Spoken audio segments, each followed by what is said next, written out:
this year is more important than most, as you all know. We've got a big fight on the budget, and we've made a lot of progress, and that's because of people like y'all. I mean, the American people and the administration up here have heard our concerns about the Constellation and the President's plan, the administration's plan to fully eliminate. It's the wrong plan for America. We were right.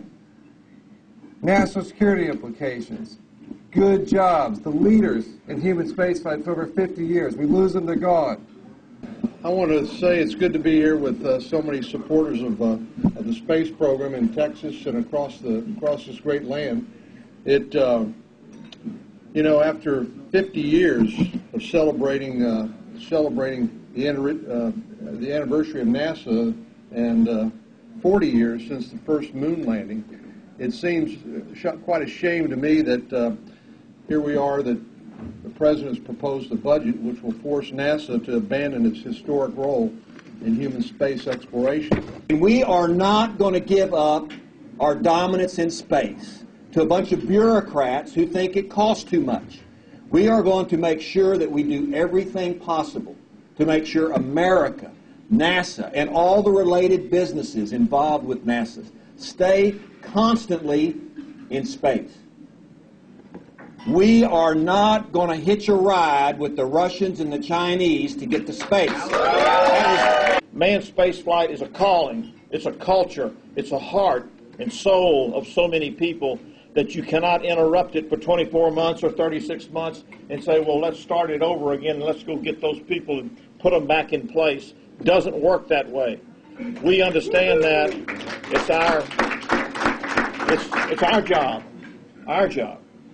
Pete and I and Bill's job to make sure that we sell that to the rest of Congress, and with your help, I think we can. We're standing toe-to-toe, Democrat, Republican, working to make sure not only for Johnson Space Center, but for the vision of what NASA is supposed to be doing and our goal for NASA. An August ago, and he promised to close the gap between the shuttle and its successor, transportation, which was then, and by law still is now, the Constellation program, and to keep America first in space.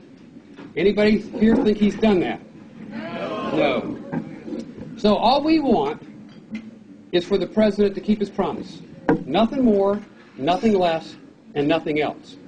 It's hard for an Aggie to understand how we're going to help the deficit by decreasing what we spend on NASA, but increasing the NASA budget to give to friends of the people who are going to help us kill the NASA program. It's a little difficult to understand. I don't know. America is living off its investment in research of the past. The question today is, are we going to continue to use space as a way to lead in the future? And the truth of the matter is, without the technologies that come from space exploration, and without the recruiting of the best and brightest young minds to space, to energy, to science, to technology, engineering, and math, we're not going to keep that lead. We're going to fall behind other countries. And so this fight for space exploration has never been more important, nor are we at more critical stage than we are right now. So thank you for being here today. No one tells the story better than you. No one will be more effective than you. And I'm convinced we can win this fight.